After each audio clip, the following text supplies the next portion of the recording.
So let's use these as an example. Here is your training. This yellow beanbag is, in this case, martial art training, but it could be anything. This can be anything in our life. This can be going to church. It could be going to the gym. It could be any endeavor that we choose to do with our leisure time, our luxury time. So there you have training, okay? And this happens to all of us at some stage. Some get over it, some don't. So our training, when we're excited about it, is high in priority. It's at the top of the pile. We're going to commit to do something, we pay for it, and as you guys know, power comes from money. When you put money down on something, you commit to it. We don't go to work, most of us. If I polled you right now and asked how many of you would go to work if you didn't get paid, probably 0 of you would raise your hand. Money has always been the best incentive. When I put money down on something I want to do, something I want to commit to, I will tend to show up because I prepaid for it. I'll show you in a minute. Green, purple, blue, red, and orange, okay? So here are the other things in life that are already ready to jump on our training.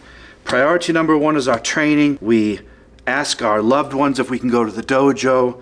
We make time out of our lives, a couple hours a week to get to the dojo, and we prioritize that up high. We've paid for it, we're paying our monthly fee, we have our uniform, our equipment, we have a community we're happy with, we go to the dojo. Well, what happens after a while? Things start to creep in closer.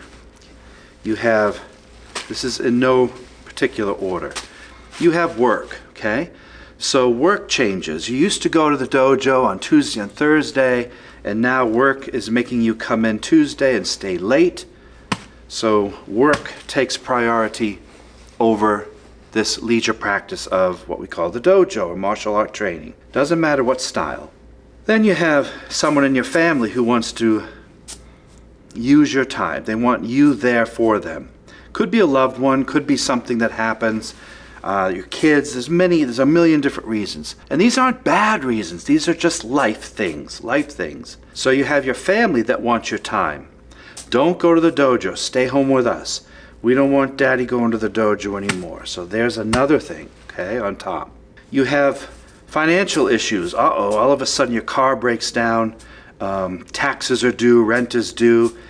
The training that used to cost this much, I now have to sacrifice to do other things. I have to do something for my child. I have to take care of a broken pipe at home. I have something that happens financially, which is the green. And you can notice that our training is already going down on this bullet point list of priorities. Something major happens out of nowhere. I get sick. I hurt my back. I broke my ankle. Something like that. I may have been hurt in training, or I'm hurt playing tackle football with my friends on the weekend. So that goes over my training. Now I start to make excuses why I can't come to train anymore. I'm in pain. I can't afford it. Girlfriend wants me to stay home. Issue after issue happens. You can see where I'm going here. You already know where I'm going. Other things will come along. What do you think will come along?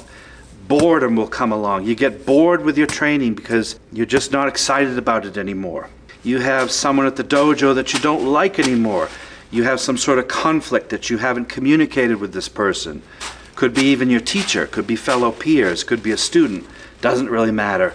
Something happens at the dojo which makes it harder for you to come, and it makes you uncomfortable, and you're not in your comfort zone anymore, so that goes on top as well. And many other things in life. We have a snowstorm that happens, so the weather, it's cold outside, it's winter, I don't like to go out in the winter.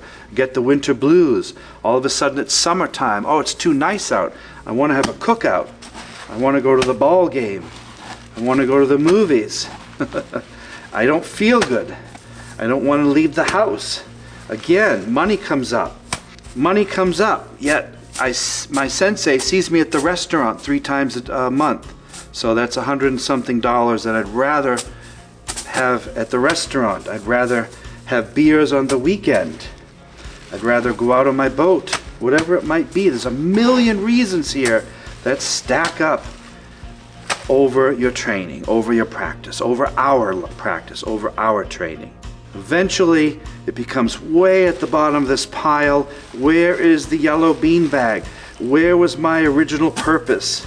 I signed up because I was looking for something. I was looking for some sort of purpose in this practice. I loved this practice. I was attracted since a child to this practice. I read all the books. I saw it in the magazines. I watched the movies. Where did this practice go? Where did it go wrong? Where did life take over? And this poor thing that was so precious to us at one time gets buried up by life. And that's why people quit. There's no one reason why people quit. There are dozens. And that's why so few people stick with it. So few people become a teacher. So few people become a quote-unquote master of anything that we choose to do, because life choices get in the way. And something so important that we used to love is now buried by other things that we perceive as more important. So this example is not to hurt or shame or embarrass anybody by any means. This happens to me. It has happened throughout life. I've had several severe injuries in my life from training, 2 back surgeries many years ago that put me out of commission. And it's because I never forget why I started. I keep this at a high priority in my life. All of these things can exist with this if I have good time management, I don't make excuses, I rearrange my finances, and I remember the codes and tenets of Bushido. No one said it's easy. It's actually extremely hard, but it can be done. If it couldn't be done, you would never see any martial arts schools existing in your area. And again, this can be unplugged and plugged in with anything that you do, but life is short and these skills diminish. And I can't lie to myself in the world and say that I am an active practitioner if I actually don't practice. Therefore, we need to keep these couple of hours a week that we spend here at the dojo a high priority. This is our time to work on ourselves so that eventually we can take these skills and go out and protect the ones that we love.